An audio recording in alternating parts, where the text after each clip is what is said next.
നമസ്കാരം. പ്രൈം ഡിബേറ്റിലേക്ക് സ്വാഗതം. സിദ്ധാർത്ഥന്റെ മരണത്തിലെ ദുരൂഹതകൾ ഓരോ ദിവസവും കൂടി വരികയാണ്. പോലീസ് അന്വേഷിക്കുന്നുണ്ടെങ്കിലും ശരിയായ ദിശയിൽ പോകുമെന്ന് കരുതാനാവില്ല. അസ്വാഭാവിക മരണമെന്ന് പോലും രേഖപ്പെടുത്താതെ ആത്മഹത്യയാക്കിയ പോലീസ്, ഗൂഢാലോചന കുറ്റം ചുമത്താൻ വൈകിയ പോലീസ്, സിദ്ധാർത്ഥനെതിരെ കൊടുത്തതായി പറയപ്പെടുന്ന പരാതിക്ക് പിന്നിലെ പോലീസ് ഉദ്യോഗസ്ഥയുടെ പറയപ്പെടുന്ന സാന്നിധ്യം, തലേന്ന് വരെ ഒപ്പമുണ്ടായിരുന്നവന് മർദ്ദനമേറ്റെങ്കിലും തീവ്രത കുറവെന്ന് പറഞ്ഞ് ന്യായീകരിക്കാൻ അണിനിരക്കുന്ന കൂട്ടുകാരുടെ സംഘം, കോടതിയിൽ പോയത് രക്ഷിതാക്കളെ കാണാനെന്ന് പറഞ്ഞ് ന്യായീകരിക്കുന്ന CPM നേതാവ്, രാഷ്ട്രീയ വിശദീകരണവുമായി CPM ജില്ലാ സെക്രട്ടറി, എല്ലാത്തിനും ഉപരിയായി ഇനിയും ഒരക്ഷരം മിണ്ടാത്ത മുഖ്യമന്ത്രി. നീതി കിട്ടാൻ സാധ്യത വിരളം. പൂക്കോട് വെറ്ററിനറി സർവകലാശാല ക്യാമ്പസിൽ ആൾക്കൂട്ട വിചാരണയും ക്രൂരമർദ്ദനവും നടന്നിട്ടും ഒന്നും അറിഞ്ഞില്ലെന്ന് പറഞ്ഞൊഴിഞ്ഞ ഡീനും അസിസ്റ്റന്റ് വാർഡനും സസ്പെൻഷൻ ഏറ്റുവാങ്ങുമ്പോൾ പ്രതിപട്ടിക എത്ര നീണ്ടാലും SFIയെ രക്ഷിക്കാൻ കറുത്ത കൈകൾ ഉണ്ടാവുമെന്ന് ഉറപ്പാകുമ്പോൾ പ്രൈം ഡിബേറ്റ് ചർച്ച ചെയ്യുന്നു. CBI അന്വേഷണത്തിന് സർക്കാർ ധൈര്യപ്പെടുമോ?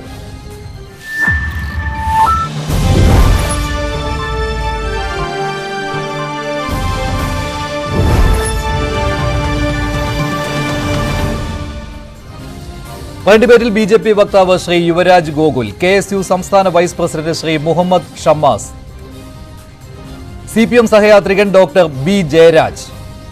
യൂത്ത് കോൺഗ്രസ് ഇപ്പോൾ സെക്രട്ടേറിയറ്റിന് മുന്നിൽ സമരം നടത്തുകയാണ്. യൂത്ത് കോൺഗ്രസിന്റെ സംസ്ഥാന vice president Abin Varkey, CPM Wayanad ജില്ലാ സെക്രട്ടറി P ഗഗാറിനെ ടെലിഫോൺ ലൈനിലും പ്രതീക്ഷിക്കുന്നു. ആദ്യം ശ്രീ യുവരാജ് ഗോകുൽ, ഇത്രയും കാര്യങ്ങൾ പറഞ്ഞു വെച്ചത് ഈ പോലീസ് അന്വേഷണം എവിടെ എത്തും എന്നുള്ള ഒരു സംശയത്തിന്റെ പേരിലാണ്. ഇപ്പോഴും ഓരോ ദിവസവും ഓരോ കാര്യങ്ങൾ പുറത്തു വന്നുകൊണ്ടിരിക്കുകയാണല്ലോ. ഈ ഡീനും അസിസ്റ്റന്റ് വാർഡനും ഒന്നും അറിഞ്ഞില്ല എന്ന് കൈ കഴുകുകയായിരുന്നു ഇത്ര നാളും.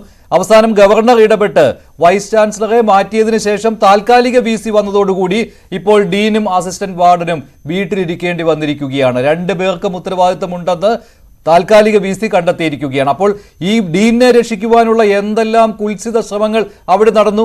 പഴയ വൈസ് ചാൻസലർ ഉൾപ്പെടെ ഇതിൽ പങ്കാളിയാവുകയായിരുന്നില്ലേ? ഈ സംഭവം നടന്ന് തൊട്ടടുത്ത ദിവസങ്ങളിൽ വൈസ് ചാൻസലറുടെ സാന്നിധ്യം പൂക്കോട് വെറ്ററിനറി സർവകലാശാലയിൽ ഉണ്ടായിരുന്നു. അദ്ദേഹത്തെയാണ് ഗവർണർ പുറത്താക്കിയത്.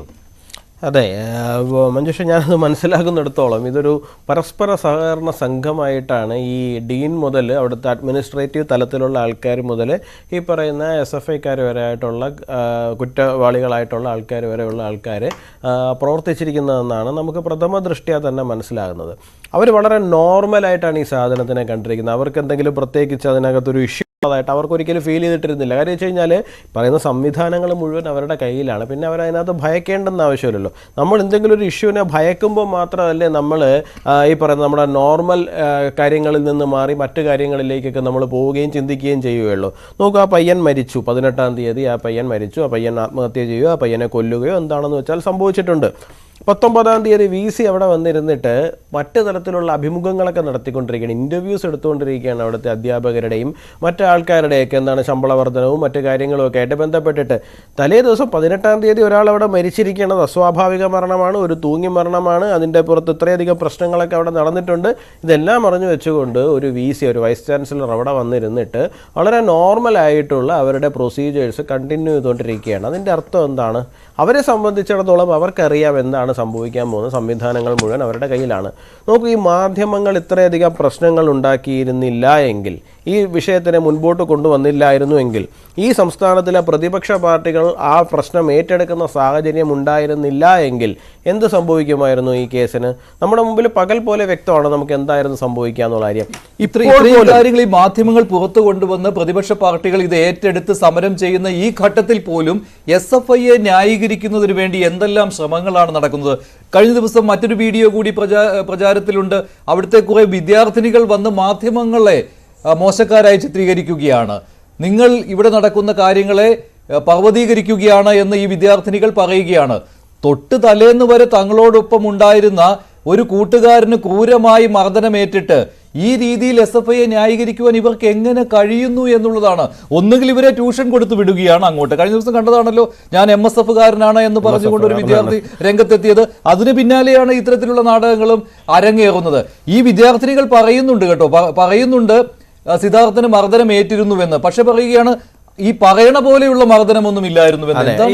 അല്ല, ഈ പോസ്റ്റ്മോർട്ടം റിപ്പോർട്ടിൽ വളരെ വ്യക്തമായിട്ട് ആ പയ്യൻ എന്തൊക്കെയാണ് സംഭവിച്ചിരുന്നത്, ആ പയ്യന്റെ എവിടെയൊക്കെയാണ് ക്ഷതമേറ്റിരുന്നത്, അയാൾക്ക് എന്തൊക്കെയാണ് അയാളുടെ വാരിയെല്ലുകൾക്കുണ്ടായിരുന്ന ക്ഷതം, അയാളുടെ നെഞ്ചിന്റെ ഈ ഭാഗത്തുണ്ടായിരുന്ന ക്ഷതം, അങ്ങനെ വളരെ കാര്യമായിട്ട് തന്നെ പറയുന്നുണ്ട്. 2 ദിവസങ്ങൾക്ക് മുമ്പ് മറ്റൊരു ചർച്ചയിൽ ഇരിക്കുന്ന സമയത്ത് നമ്മുടെ റിട്ടയർഡ് SP ആയിട്ടുള്ള ജോർജ് ജോസഫ് സാർ, വളരെ സീനിയർ ആയിട്ടുള്ള ഒരു പോലീസുകാരനുള്ളത്, അദ്ദേഹം തന്നെ പറയുന്നുണ്ട് ഈ മർദ്ദനം ഏറ്റിരിക്കുന്നതിൻ്റെയൊക്കെ റിപ്പോർട്ട് വായിച്ചു കഴിയുമ്പോൾ ഈ പയ്യൻ എഴുന്നേറ്റ് നിന്ന് തൂങ്ങി മരിക്കാനുള്ള ആവതുണ്ടായിരുന്നു എന്ന് വിശ്വസിക്കുക എന്ന് പറയുന്നത് ബുദ്ധിമുട്ടാണ്. ഇതുകൊണ്ട് തന്നെ ഇതൊരു കൊലപാതകത്തിനുള്ള സാധ്യത തള്ളിക്കളയാൻ പറ്റില്ല എന്നാണ് അദ്ദേഹം തന്നെ പറയുന്നത്. അതാണ് മഞ്ജുഷ ഞാൻ പറയുന്നത്. അപ്പോഴാണ് ഈ വിദ്യാർത്ഥികൾ വന്നിട്ട് നിങ്ങൾ പറയപ്പെടുന്നത് പോലുള്ള മർദ്ദനം ഒന്നും ഉണ്ടായിട്ടില്ല. അപ്പൊ ഇവരൊക്കെ പറയപ്പെടുന്ന പോലുള്ള ഒരു മർദ്ദനം ഉണ്ടാകണമെങ്കിൽ എന്തു തരത്തിലുള്ള പീഡനം ഉണ്ടായാലായിരിക്കും ഈ SFIക്കാരെ സംബന്ധിച്ചിടത്തോളം അതൊരു മർദ്ദനമാണ് എന്ന് അവർക്ക് തോന്നാൻ വേണ്ടിയിട്ട്. നമുക്ക് തന്നെ അറിയാം, നമ്മുടെ കണ്ണിന്റെ മുമ്പിൽ നമ്മൾ കണ്ടുകൊണ്ടിരിക്കുമ്പോൾ ചെടിച്ചട്ടിയും ഹെൽമെറ്റും ഒക്കെ എടുത്ത് അടിക്കുമ്പോൾ അതിനെ ജീവൻ രക്ഷാപ്രവർത്തനം എന്ന് പറയുന്നത് സത്യം പറഞ്ഞു കഴിഞ്ഞാൽ അവർ ആത്മാർത്ഥമായിട്ട് നമ്മൾ ഇത്രയും കാലം കരുതിയെന്ന് പറഞ്ഞു കഴിഞ്ഞാൽ ഇവർക്ക് എന്താ കണ്ണ് കാണുന്നില്ല എന്നുള്ളതാണ്. അങ്ങനെയല്ല, അവരെ സംബന്ധിച്ചിടത്തോളം അതൊക്കെ വളരെ ഈ പറയുന്ന 3 ദിവസം ഒരാളെ കെട്ടിയിട്ട് അടിച്ചിട്ട് അത് അത്ര പറയപ്പെടുന്ന പോലുള്ള ഒന്നും അല്ല എന്ന് അവർക്ക് തോന്നുന്നുണ്ടെങ്കിൽ ഈ പറയുന്ന ചെടിച്ചട്ടി ഹെൽമെറ്റും ഒക്കെ എടുത്ത് അടിക്കുന്നത് ജീവൻ രക്ഷാപ്രവർത്തനം തന്നെയാണ്. നമ്മളത് സമ്മതിച്ചു കൊടുക്കുകയൊക്കെ നിവർത്തിയുള്ളൂ.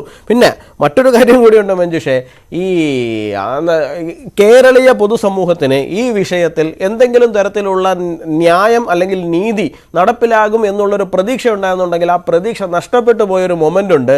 ഞാൻ ഇന്നിങ്ങോട്ട് വരുന്ന സമയത്ത് ഒരു വീട്ടിൽ കയറി സംസാരിച്ചിട്ടാണ് വരുന്നത്. അപ്പോൾ അവിടെയുള്ള ഒരു സ്ത്രീ എന്നോട് പറഞ്ഞൊരു പോയിൻ്റാണ്, അതായത് എന്താ ഈ പയ്യനെ അവിടെ തെളിവെടുക്കാൻ വേണ്ടിയിട്ട് കൊണ്ടുവരുന്നതിൻ്റെയൊക്കെ വീഡിയോസ് കണ്ടപ്പോൾ അയാളുടെ ശരീരഭാഷയൊന്ന് നോക്കൂ എന്നാണ് പറയുന്നത്.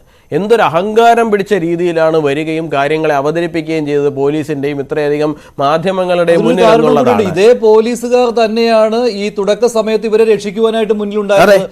അപ്പോൾ ഇവർ തന്നെ രക്ഷിച്ചു കൊടുക്കും എന്നുള്ള പരിപൂർണമായ വിശ്വാസം അവർക്കുണ്ട്. ഇതേ ഫ്ലോറിലിരുന്ന് നമ്മൾ ചർച്ച ചെയ്തൊരു വിഷയം CK ശശീന്ദ്രൻ എന്ന് പറയുന്ന മുൻ MLA CPM-ന്റെ അദ്ദേഹം ഒരു നല്ലൊരു നേതാവാണ്, ഒരു വളരെ സാത്വികനായ ഒരു മനുഷ്യൻ, വളരെ സാധാരണക്കാരായ നോവാതിരിക്കാൻ വേണ്ടിയിട്ട് ഒരാളാണ്. പക്ഷേ അദ്ദേഹം ആ കോടതിയിൽ പോയതിന് പറയുന്ന ന്യായീകരണങ്ങൾ കേട്ടപ്പോൾ അത്ഭുതപ്പെട്ടു പോയി. രക്ഷിതാക്കളെ കാണാൻ അത്ര അദ്ദേഹം പോയത്. എന്തിനാണ് അദ്ദേഹം രക്ഷിതാക്കളെ കണ്ട് ഈ കാര്യത്തിൽ എന്തിനാണ് CPM ഇടപെടുന്നത് ഈ വിഷയത്തിൽ? CPM ഈ വിഷയത്തിൽ ഇടപെടേണ്ട കാര്യമില്ല. CPM ഈ പറയുന്ന മരിച്ചുപോയ പയ്യന്റെ ഒപ്പമാണ്, ഇതൊക്കെ ഇവർ പറയുന്നുണ്ട്. അതേസമയം തന്നെ CPM എവിടെയാണ് നിൽക്കുന്നത്, CPM-ന്റെ MLA എവിടെയാണ് നിൽക്കുന്നത്, അവരുടെ പോലീസ് എവിടെയാണ് നിൽക്കുന്നത്, അവരുടെ സംവിധാനങ്ങൾ എവിടെയാണ് നിൽക്കുന്നത്, അവരുടെ ഇടത് പക്ഷെ അധ്യാപക യൂണിയൻ എവിടെയാണ് നിൽക്കുന്നത്, അതിൽപ്പെടുന്ന അവരുടെ ഡീൻ ഉൾപ്പെടെയുള്ള ആൾക്കാർ എവിടെയാണ് നിൽക്കുന്നത് എന്ന് ചോദിച്ചു കഴിഞ്ഞാൽ അത് കൃത്യമായിട്ടും ഈ കേസിലെ ക്രിമിനലുകൾക്കൊപ്പമാണ്, അല്ലെങ്കിൽ കുറ്റവാളികൾക്കൊപ്പം മാത്രമാണ്. അതിനുശേഷം ഇവർ TV ചാനലിൽ വന്നിരുന്നിട്ട് അവർ പറയുകയാണ് ഞങ്ങൾ ആ വിദ്യാർത്ഥിക്കൊപ്പമാണ്. അവരാകെ ചെയ്യുന്ന കാര്യം എന്താണ്, ഒരു ഫ്ലക്സ് അടിച്ച് അവിടെ വെക്കും ഈ പയ്യന്റെ വീട്ടിൻ്റെ മുമ്പിൽ SFIക്കാരനെ കൊന്നു എന്ന് പറയാൻ. പക്ഷേ ആ പറയുന്ന SFIക്കാരനോട് അവർക്ക് യാതൊരു തരത്തിലുള്ള അനുകമ്പയും ഇല്ല എന്നുള്ളതാണ് ഈ പറയുന്ന ഒരു വലിയ പ്രഹേളികയായിട്ട് കേരളീയ സമൂഹത്തിന്റെ മുമ്പിൽ നിൽക്കുന്നത്. എന്ത് തരം സംഘടനയാണ് എന്ന് ശരിയാണ്. CBI അന്വേഷണം എന്ന ആവശ്യം നിങ്ങൾ ശക്തമാക്കുകയാണല്ലോ. കേരള പോലീസ് അന്വേഷിച്ചാൽ ഇതെങ്ങും എത്താൻ പോകുന്നില്ല എന്നുള്ളതാണ്. ശരിയാണ്. ഡോക്ടർ B ജയരാജ്, കേരള പോലീസിന് ഇക്കാര്യത്തിൽ വിശ്വാസമില്ല കേട്ടോ. അത് മാത്രമല്ല, ഇത്രയും ദിവസമായിട്ടും മുഖ്യമന്ത്രി ഈ വിഷയത്തിൽ വാ തുറന്നിട്ടില്ല. താങ്കൾ ഇന്നലത്തെ ചർച്ചയിലും പറഞ്ഞു മുഖ്യമന്ത്രി കാര്യങ്ങളെല്ലാം നന്നായിട്ട് ചെയ്യുന്നുണ്ട്, അതാണല്ലോ ഇപ്പോൾ പോലീസ് അന്വേഷണത്തിന്റെ രൂപത്തിൽ വരുന്നതും 18 പേരെ അറസ്റ്റ് ചെയ്തതുമെന്ന്. പക്ഷേ ഈ വിഷയത്തിൽ പൊതുസമൂഹം ആഗ്രഹിക്കുന്നത് മുഖ്യമന്ത്രിക്ക് എന്താണ് പറയുവാനുള്ളത് എന്നാണ്. അത് വളരെ വളരെ വളരെ പ്രസക്തമാണ്. കാരണം ഇവിടെ റാഗിങ്ങിനേക്കാൾ അതിക്രൂരമായ ഒരു കൃത്യമാണ് നടന്നത്. അതിനെപ്പറ്റി സംസ്ഥാന മുഖ്യമന്ത്രിക്ക് ഒന്നും പറയാനില്ലെങ്കിൽ അദ്ദേഹത്തിന്റെ മുഖപുസ്തകത്തിലെങ്കിലും അദ്ദേഹം ഒരു വാചകം കുറിച്ചിരുന്നുവെങ്കിൽ പൊതുസമൂഹം ആഗ്രഹിക്കുന്നുണ്ട്. പക്ഷെ അത് ഇന്നും കാത്തിരുന്നിരുന്നു. പക്ഷെ അങ്ങനെ ഒരു പ്രതികരണം മുഖ്യമന്ത്രിയിൽ നിന്ന് ഉണ്ടായിട്ടില്ല. ദൗർഭാഗ്യകരം എന്നേ പറയുന്നുള്ളൂ. പക്ഷെ ഇവിടെ പോലീസിന്റെ അന്വേഷണം തൃപ്തികരമല്ല ഡോക്ടർ B ജയരാജ്. അപ്പോൾ CBI അന്വേഷണമല്ലേ വേണ്ടത്, അല്ലെങ്കിൽ മറ്റേതെങ്കിലും ഏജൻസിയുടെ അന്വേഷണമല്ലേ ഇവിടെ അഭികാമ്യം? സാധാരണഗതിയിൽ കേരളത്തിലെ ഏത് തരത്തിലുള്ള കൊലപാതകം നടന്നാലും ഇത്തരത്തിലുള്ള വിഷയം നടന്നാലും നമ്മൾ കേരള പോലീസിനെ വിശ്വാസ്യതയിലെടുക്കാതെ മറ്റ് ഏജൻസികൾ വന്ന് അന്വേഷണം നടത്തിയാലേ അതൊരു ഫ്രീ ആൻഡ് ഫെയർ ആയിട്ടുള്ള ഇൻവെസ്റ്റിഗേഷൻ നടത്തുമെന്നാണ് നമ്മൾ സാധാരണഗതിയിൽ പറയുന്നത്. പക്ഷേ കഴിഞ്ഞ കുറെ കാലങ്ങളായിട്ട് കേരളത്തിൽ നടക്കുന്ന ഇൻവെസ്റ്റിഗേഷൻസിന്റെ ഒരു ചരിത്രം എടുത്ത് പരിശോധിച്ചു കഴിഞ്ഞാൽ ഈ ഇൻവെസ്റ്റിഗേഷൻ നടത്തുന്നതിനേക്കാളും വേറെ പല താല്പര്യങ്ങളുമാണ് അവർ ഭരിക്കുന്നതെന്ന് നമുക്ക് കാണാനായിട്ട് കഴിയും. CBI അന്വേഷണം നടത്തണമെങ്കിൽ CBI അന്വേഷണം നടത്തിക്കോട്ടെ. അതിക്രൂരമായ ഒരു കൊലപാതകമാണ് ഇവിടെ നടന്നത്. അത് ആൾക്കൂട്ട വിചാരണയാണെങ്കിലും ശരി, റാഗിംഗ് ആണെങ്കിലും ശരി, അതിനെ മറ്റേത് പേരിട്ട് വിളിച്ചാലും ശരി, ഇതിനകത്ത് നമ്മൾ നോക്കേണ്ടത് ഒരു പ്രധാനപ്പെട്ട വിഷയം എന്താണെന്ന് അറിയാം. ഇത്തരത്തിലുള്ള ഒരു കൃത്യം ഇനി ഒരിക്കലും ആവർത്തിക്കപ്പെടാൻ പാടില്ല ഒരു ക്യാമ്പസിലും. കേരളത്തിലൊന്നല്ല, ഇന്ത്യയിൽ ഒരു സ്ഥലത്തും ഇത് ആവർത്തിക്കപ്പെടാൻ പാടില്ല. അതിനുവേണ്ടി എന്തെല്ലാം മാർഗങ്ങൾ നമുക്ക് സ്വീകരിക്കാനായിട്ട് കഴിയും? കാരണം ഇതൊരു പക്ഷേ ആൾക്കൂട്ട വിചാരണയെ തുടർന്നാണ്, അല്ലെങ്കിൽ ഈ 3 ദിവസത്തെ പീഡനത്തെ തുടർന്നാണ് ഈ പയ്യൻ ആത്മഹത്യ ചെയ്തതെന്നുണ്ടെങ്കിൽ, അല്ലെങ്കിൽ ഇത്തരം ഒരു വിഷയം നടന്നപ്പോൾ 150ഓളം പേര് അത് കാഴ്ചക്കാരായിട്ട് നിൽക്കുകയും അവരിൽ ഒരാൾ പോലും പോലീസിന്റെ അടുത്ത് റിപ്പോർട്ട് ചെയ്യാതിരിക്കുകയും ചെയ്യുന്ന അത്രയ്ക്കും ടെററൈസ്ഡ് ആയിട്ടുള്ള ഒരു ക്യാമ്പസ് ആണെന്നൊന്നും ഞാൻ കരുതുന്നില്ല. ആ ബൈസ്റ്റാൻഡർ എഫക്ട് എന്നൊക്കെ പറയുന്ന ഒരു സാധനമാണ്. ടെററിസ്റ്റ് ആയിട്ടുള്ള ഒരു ക്യാമ്പസ് ആണെന്ന് തന്നെ ഇതുവരെയുള്ള കാര്യങ്ങൾ പുറത്തു വന്നതിൽ നിന്ന് മനസ്സിലാക്കേണ്ടിയിരിക്കുന്നു. പോലീസിന്റെ റിമാൻഡ് റിപ്പോർട്ട് പരിശോധിച്ചാൽ തന്നെ അത് വ്യക്തമാണ്, ഇത്രയും കുട്ടികൾ ആ ക്യാമ്പസിൽ ഉണ്ടായിരുന്നു എന്നുള്ളതും. പക്ഷേ ഇപ്പോൾ ഇതിനെയെല്ലാം കവച്ചു വെക്കുന്ന രീതിയിലുള്ള ന്യായീകരണവുമായിട്ട് CPM രംഗത്ത് എത്തുന്നുണ്ട്. ഇപ്പോൾ വയനാട്ടെ CPM നേതൃത്വം P. ഗഗാറിനാണ് അവിടുത്തെ ജില്ലാ സെക്രട്ടറി. അദ്ദേഹം ഇങ്ങനെ വെല്ലുവിളിച്ചുകൊണ്ടേയിരിക്കുകയാണ്. VC-യെ സസ്പെൻഡ് ചെയ്ത ഗവർണർക്കാണ് ഇപ്പോഴത്തെ കുറ്റം. ഗഗാറിൻ അതാണ് പറയുന്നത്. അദ്ദേഹം SFI-യെ ന്യായീകരിക്കുന്നതിന് വേണ്ടി ഏതറ്റം വരെയും പോവുകയാണ്. എന്തിനാണ് ഈ അന്വേഷണം നടക്കുന്ന ഘട്ടത്തിൽ CPM അവിടെ ഒരു രാഷ്ട്രീയ വിശദീകരണ യോഗം നടത്തുന്നത് പോലും പോലീസിനെ സ്വാധീനിക്കലാണ്. പോലീസിന് എങ്ങനെ കൃത്യമായിട്ട് അന്വേഷണം മുന്നോട്ട് കൊണ്ടുപോകുവാൻ പറ്റും? 10 ദിവസത്തിന് ശേഷമാണ് ഇങ്ങനൊരു അന്വേഷണം തുടങ്ങുന്നത് പോലും. അസ്വാഭാവിക മരണത്തിനാണ് സാധാരണയായി ഇത്തരം കേസുകളിൽ FIR-ൽ അങ്ങനെയാണ് രേഖപ്പെടുത്തുന്നത്. ഇവിടെ ആത്മഹത്യയാണെന്ന് പോലീസ് ആദ്യം തന്നെ കണ്ടെത്തി. അന്നേ ഉണ്ടായിരുന്നു CPM-ന്റെ ഇടപെടൽ, നേതാക്കൾ പോലീസ് സ്റ്റേഷനിൽ ഉണ്ടായിരുന്നു. ഇതൊക്കെ പുറത്തു വന്നിട്ടുള്ള വിവരമാണ്. പിന്നെ ഈ സിദ്ധാർത്ഥിനെതിരെ പരാതി കൊടുത്തു എന്ന് പറയപ്പെടുന്ന ഒരു വിദ്യാർത്ഥിനിയുടെ, പറയപ്പെടുന്ന ഒരു പോലീസ് ഉദ്യോഗസ്ഥരുടെ സാന്നിധ്യം, ഇതെല്ലാം പൊതുസമൂഹത്തിന് സംശയമുണ്ടാക്കുന്ന കാര്യമാണ്. ഞാൻ തുടക്കത്തിൽ വായിച്ച എല്ലാ കാര്യങ്ങളും പൊതുസമൂഹത്തിൽ സംശയമായി നിൽക്കുകയാണ്. ഈ അന്വേഷണം കേരള പോലീസ് അന്വേഷിച്ചാൽ ഒരിടത്തും എത്തുകയില്ല എന്ന്. തീർച്ചയായിട്ടും ആ പറഞ്ഞതിനോട് ഞാൻ പൂർണ്ണമായിട്ടും ഇത് ചെയ്യുന്നു, അതിനെ പിന്തുണയ്ക്കുന്നു. ആ പറഞ്ഞ ഇപ്പൊ മഞ്ജുഷ് പറഞ്ഞ ഒരു ന്യായത്തിനോട്. പക്ഷെ അതിനകത്ത് ചില വസ്തുതകൾ കൂടെ നമ്മൾ നോക്കാനുണ്ട്. ഇപ്പോഴൊരു പ്രദേശത്തെ ഒരു രാഷ്ട്രീയ നേതാവ്, ഉദാഹരണത്തിന് CK ശശീന്ദ്രനെ പോലെ വളരെ പറയുന്നത്, വളരെ മാതൃകാപരമായ രാഷ്ട്രീയ ജീവിതം ഇതുവരെ കാഴ്ചവെച്ചിട്ടുള്ള ഒരാൾ എന്തിനാണ് കോടതിയിൽ പോയത് എന്നുള്ളത് ഒരു വിഷയം ഉണ്ടാകുമ്പോൾ ആ വിഷയം എന്താണെന്ന് അന്വേഷിക്കാൻ വേണ്ടി സാധാരണഗതിയിൽ അത് പോക്സോ കേസാണെങ്കിലും അതല്ലെങ്കിൽ ബലാത്സംഗ കേസാണെങ്കിലും സാധാരണഗതിയിൽ രാഷ്ട്രീയ നേതാക്കന്മാര് പോവാറുണ്ട്. അത് ആരാണെങ്കിലും അത് ഇന്ന ഒരു കേസാണ്, കേസിന്റെ മെറിറ്റ് വെച്ചിട്ടല്ല അവര് പ്രതികളുടെ അല്ലെങ്കിൽ പ്രതികളെ സന്ദർശിക്കാനല്ല പോയത്, അവരുടെ ബന്ധുക്കളെ കാണാനായിട്ട് പോയത്. അവർക്ക് അവരുടെ വേർഷൻ എന്താണ് പറയാനുള്ളത് കേൾക്കാനോ അല്ലെങ്കിൽ അവരുടെ പരിചയത്തിലുള്ള, അത് ശരിയല്ല. അതാണ് സ്വാധീനിക്കൽ എന്ന് പറയുന്നത്. CPM-ന് ഇതിൽ എന്തോ താല്പര്യമുണ്ട് എന്നതിന് വ്യക്തമായ കാര്യമാണിത്. അല്ലല്ല, അവിടെ ഇത്രയും ദിവസങ്ങൾക്ക് ശേഷം ഈ സംഭവം മാധ്യമങ്ങളിലൂടെ വെളിയിൽ വന്ന് പൊതുസമൂഹം ചർച്ച ചെയ്തുകൊണ്ടിരുന്ന സമയത്താണ് CPM-ന്റെ ഒരു പ്രമുഖ നേതാവ് അവിടെ രക്ഷിതാക്കളെ കാണാൻ പോയത്. ചിലപ്പോൾ ജില്ലാ സെക്രട്ടറി പറഞ്ഞതിനകത്തൊക്കെ ചിലപ്പം എന്തെങ്കിലും അബദ്ധം ഉണ്ടാകും. പക്ഷെ ഇതുപോലെ ഈ ഒരു പ്രത്യേക വ്യക്തിയുടെ കാര്യത്തിൽ അദ്ദേഹത്തിന്റെ ഒരു ട്രാക്ക് റെക്കോർഡ് എടുത്ത് പരിശോധിച്ചു കഴിഞ്ഞാൽ അങ്ങനെയുള്ള ഒരാളല്ല CK ശശീന്ദ്രൻ. ശരി, ഞാനിപ്പോൾ അബിൻ വർക്കിയിലേക്ക് പോവുകയാണ്. അദ്ദേഹം സെക്രട്ടേറിയറ്റിന് മുന്നിലാണ് ഉള്ളത്. സെക്രട്ടേറിയറ്റിന് മുന്നിൽ കോൺഗ്രസിന്റെ വിവിധ പോഷക സംഘടനകളുടെ സമരം നടക്കുകയാണ്. രാഹുൽ മാങ്കൂട്ടത്തിലും ജബി മേത്തറും അലോഷ്യസ് സേവയറും അവിടെ നിരാഹാര സത്യാഗ്രഹം 2ാം ദിവസവും തുടരുകയാണ്. അവിടെയാണ് അബിൻ വർക്കിയുള്ളത്. അബിൻ, ഈ മുഖ്യമന്ത്രിയിൽ നിന്ന് CBI അന്വേഷണം വേണം എന്ന നടത്താം എന്നുള്ള ഒരു വാക്ക് കിട്ടുമെന്ന് നിങ്ങൾ പ്രതീക്ഷിക്കുന്നുണ്ടോ?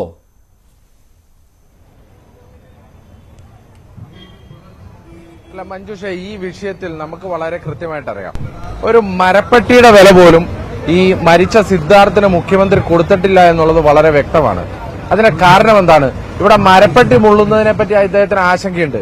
പക്ഷെ കേരളത്തിലൊരു വിദ്യാർത്ഥിയെ അടിച്ചു കൊന്ന് കെട്ടിത്തൂക്കിയതിനെപ്പറ്റി അദ്ദേഹത്തിന് ആശങ്കയുമില്ല, അനുശോചനവുമില്ല എന്നുള്ളത് വളരെ വ്യക്തമാണ്. ഇപ്പൊ ഈ വിഷയവുമായി ബന്ധപ്പെട്ടുകൊണ്ട് ആദ്യം മുതൽക്കേ ഇവിടെ സർക്കാരിന്റെ ഒളിച്ചുകളി, SFIയുടെ ഒളിച്ചുകളി നമുക്കറിയാം. SFI ആദ്യം ഇത് ആത്മഹത്യയാണ് എന്ന് പറഞ്ഞു. പക്ഷേ കുടുംബം വളരെ കൃത്യമായി ഇതിനകത്ത് ആത്മഹത്യയല്ല കൊലപാതക സാധ്യതയുണ്ട് എന്ന് പറഞ്ഞപ്പോ അവർ വീണ്ടും പറഞ്ഞു ഇത് ആത്മഹത്യയാണ് എന്ന്.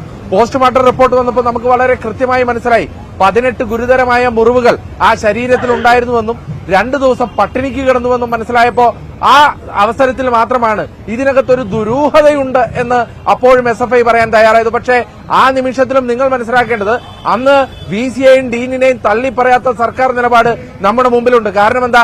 മന്ത്രി ചിഞ്ചു റാണി പറഞ്ഞത് ഡീൻ അങ്ങനെയൊന്നും ചെയ്യുന്ന ആളല്ല കേട്ടോ എന്നാണ് നമ്മളോട് പറഞ്ഞത്. പക്ഷെ അതിനുശേഷം 18-ാം തീയതി മരണം നടന്നതിന് ശേഷം ഒരു വ്യാജ കംപ്ലൈന്റ് ഉണ്ടാക്കി 19-ാം തീയതി ഫയലിൽ സ്വീകരിച്ച് 20-ാം തീയതി അത് അതോറിറ്റിക്ക് വിട്ട് 26-ാം തീയതി ഒപ്പിടാൻ വേണ്ടി നടപടിയെടുക്കാൻ വേണ്ടി കുറെ അധ്യാപകരും ഡീനും തയ്യാറാകുമ്പോൾ ഇവരുടെ മനുഷ്യത്വ രാഹിത്യത്തെ കുറിച്ച് നമ്മൾ ചിന്തിക്കേണ്ടേ മഞ്ജുഷേ? ഇതുപോലെ അധമമായ അധ്യാപകർ ഈ കേരളത്തിലെ ക്യാമ്പസുകളിൽ പഠിപ്പിക്കാൻ നിൽക്കുമ്പോൾ എങ്ങനെയാണ് മാതാപിതാക്കൾ ധൈര്യമായി ആ കുട്ടികളെ ആ ക്യാമ്പസിലേക്ക് പറഞ്ഞയക്കുന്നത് എന്നുകൂടി നിങ്ങൾ ചിന്തിക്കണ്ടേ? ആ ഡീൻ കഴിഞ്ഞ ദിവസം പത്രമാധ്യമങ്ങളെ കണ്ടപ്പോ അയാളുടെ ഒരു ആറ്റിറ്റ്യൂഡ് നിങ്ങൾ കണ്ടതല്ലേ? അയാൾ ചിരിച്ചു കളിച്ചുകൊണ്ടാണ്. സിദ്ധാർത്ഥൻ എന്നോടൊന്നും പറഞ്ഞില്ല.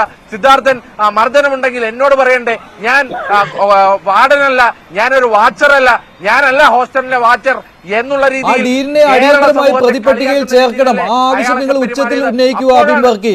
അടുത്തതായിട്ട് അതാണ് വേണ്ടത്. ആ ഡീനിനെ പ്രതിപട്ടികയിൽ ചേർത്തേ പറ്റൂ. ഈ മരണത്തിന് കൂട്ടുനിന്ന ഒന്നാമത്തെയാൾ ആ ഡീനാണ്. തീർച്ചയായിട്ടും മഞ്ജുഷ, ഞങ്ങളുടെ ആവശ്യങ്ങളിൽ ഒന്നാമത്തെ ആവശ്യം എന്ന് പറയുന്നത് CBI അന്വേഷിക്കുക എന്നുള്ളതാണ്. അതിന് കാരണം ഞാൻ ആദ്യമേ വ്യക്തമാക്കി. കാരണം ഇതൊരു ദുരൂഹ സാഹചര്യത്തിൽ ഉണ്ടായ മരണമാണ്, ഇതൊരു കൊലപാതകമാണ് എന്ന് കുടുംബവും വിശ്വസിക്കുന്നു, പൊതുസമൂഹവും വിശ്വസിക്കുന്നു. ക്രൂരമായ മർദ്ദനം നടന്നുവെന്ന് നമുക്ക് സാക്ഷിമൊഴികളിൽ നിന്നും ആന്റി റാഗിംഗ് സെല്ലിന്റെ കമ്മിറ്റിയുടെ റിപ്പോർട്ടിൽ നിന്നും മനസ്സിലാക്കാൻ സാധിച്ചിട്ടുണ്ട്. അതുമാത്രമല്ല 12:30-ക്കുണ്ടായ ഒരു മരണത്തിൽ വൈകുന്നേരം 4:30 വരെ വൈത്തിരി പോലീസ് സ്റ്റേഷനിൽ ഇവർ റിപ്പോർട്ട് ചെയ്തിട്ടില്ല എന്നുള്ള വിവരം FIR മുഖേന നമുക്ക് മനസ്സിലായിട്ടുണ്ട്. അപ്പോ അതും മാത്രമല്ല, അതിനുശേഷം ഈ പ്രതികളെ രക്ഷപ്പെടുത്താൻ വേണ്ടി CPM-ന്റെ മുൻ ജില്ലാ സെക്രട്ടറിയും MLA-യുമായ CK ശശീന്ദ്രൻ ഇടപെട്ടതിന്റെ തെളിവുകൾ നമുക്ക് ലഭിച്ചിട്ടുണ്ട്. അതുകൊണ്ട് തന്നെ ഇതിൽ ദുരൂഹതയുണ്ട്. കേരളത്തിലെ സ്റ്റേറ്റ് ഏജൻസി അന്വേഷിച്ചാൽ പോരാ, CBI അന്വേഷിക്കണം എന്നുള്ളതാണ് ആദ്യത്തെ നമ്മുടെ ആവശ്യം. രണ്ടാമത്തെ ആവശ്യം, ഈ ഹോസ്റ്റലിന്റെ മുഖ്യ മേധാവി എന്ന് വെറ്റിനറി ഡിപ്പാർട്ട്മെന്റിന്റെ മന്ത്രി പോലും പറഞ്ഞ ഈ ഡീൻ, ആ ഡീനിനെ പ്രതിപട്ടികയിൽ ചേർക്കണം. അയാൾ 2 ദിവസം ക്രൂരമായ മർദ്ദനം ആ വിദ്യാർത്ഥിക്ക് ഉണ്ടായപ്പോഴും അവിടെ തിരിഞ്ഞു നോക്കാതെ ചിയേഴ്സ് വിത്ത് SFI എന്നുള്ള പരിപാടിക്ക് പോയ ആ SFIക്കാരുടെ കൂടെ ആനന്ദിച്ചുല്ലസിക്കാൻ പോയ ആ ഡീനാണ് ഇതിലെ ഒന്നാമത്തെ കുറ്റക്കാരൻ. നിങ്ങൾ മനസ്സിലാക്കേണ്ടത്, അന്ന് 12:30-ക്കുണ്ടായ ഈ മരണം 1 മണിക്ക് കാണുമ്പോ മരിച്ച ബോഡി അഴിച്ച്, പോലീസ് വരാതെ അഴിച്ച് ആശുപത്രിയിൽ കൊണ്ടുപോകാൻ ആരാണ് ഈ ഡീനിന് നിർദ്ദേശം കൊടുത്തത്? അപ്പോ തുടങ്ങുകയാണ് ഇതിലെ ഗൂഢാലോചന. ആ ഗൂഢാലോചനയിലെ ഒന്നാം പ്രതി എന്ന് പറയുന്നത് ഡീനാണ്. 2 ദിവസം മർദ്ദനം നടന്നിട്ട് ഹോസ്റ്റലിൽ തിരിഞ്ഞു നോക്കാത്തത് ഡീനാണ്. അതുകൊണ്ട് ഡീനിനെ പ്രതിപട്ടികയിൽ ചേർക്കുക എന്നുള്ളതാണ് രണ്ടാമത്തെ ഞങ്ങളുടെ ആവശ്യം. മൂന്നാമത്തെ ആവശ്യം, കേരളത്തിൽ ഒറ്റപ്പെട്ട സംഭവമല്ല ഇത്. മഹാരാജാസിന്റെ ഹോസ്റ്റലിൽ, യൂണിവേഴ്സിറ്റി കോളേജിന്റെ ഹോസ്റ്റലിൽ ഇത് തന്നെയാണ് നടക്കുന്നത്. SFIയുടെ സംസ്ഥാന സെക്രട്ടറി ഏത് കേസിലാ പ്രതിയായ?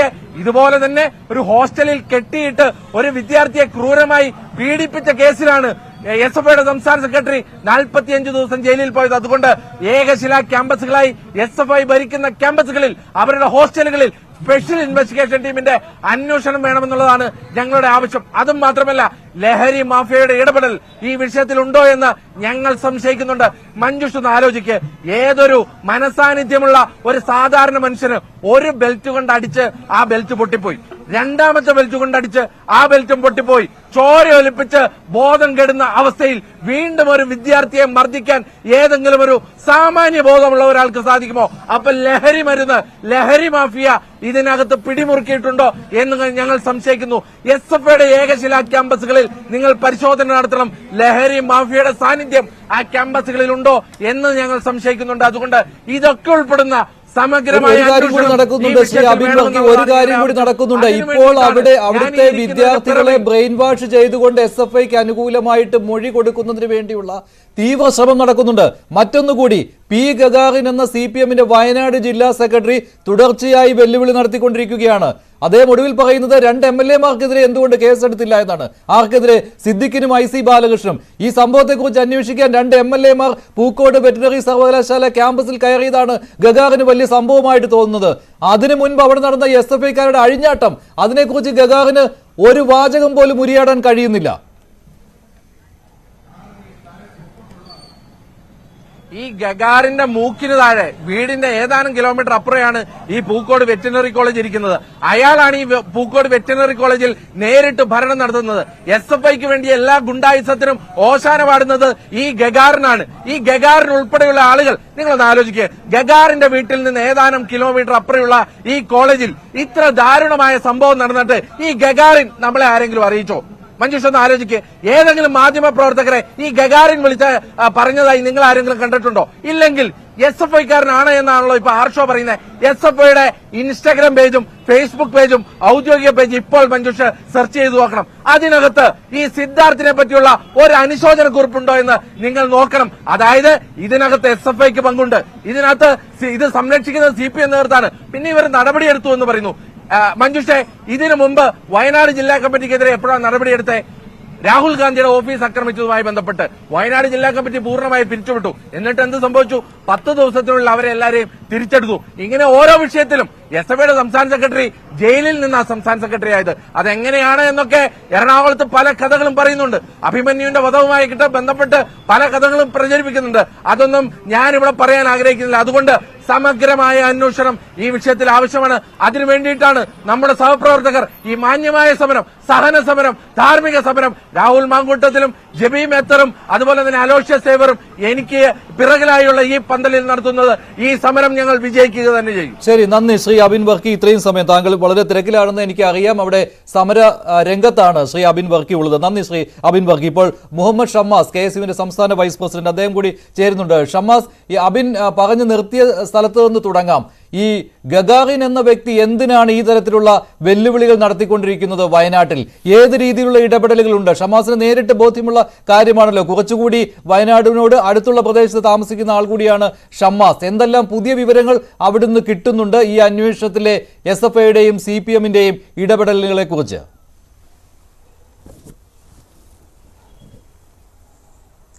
തീർച്ചയായും മഞ്ജുഷ്, ഗഗാറിൽ നിന്ന് തന്നെ തുടങ്ങാം നമുക്ക്. കാരണം ഞാൻ കഴിഞ്ഞ ദിവസം ഈ സംഭവ സ്ഥലത്ത് ഉൾപ്പെടെ പോയപ്പോൾ അവിടെ നിന്ന് ഉൾപ്പെടെ മനസ്സിലാക്കാൻ കഴിഞ്ഞ ചില ഗുരുതരമായ വസ്തുതകളുണ്ട്. കാരണം എന്തുകൊണ്ടാണ് ഈ CK ശശീന്ദ്രൻ അപ്പുറത്തേക്ക് ഇത്രത്തോളം വൈകാരികമായി ഈ വിഷയത്തെ CPMന്റെ ജില്ലാ സെക്രട്ടറി ഗഗാറിനെ എടുക്കുന്നത്?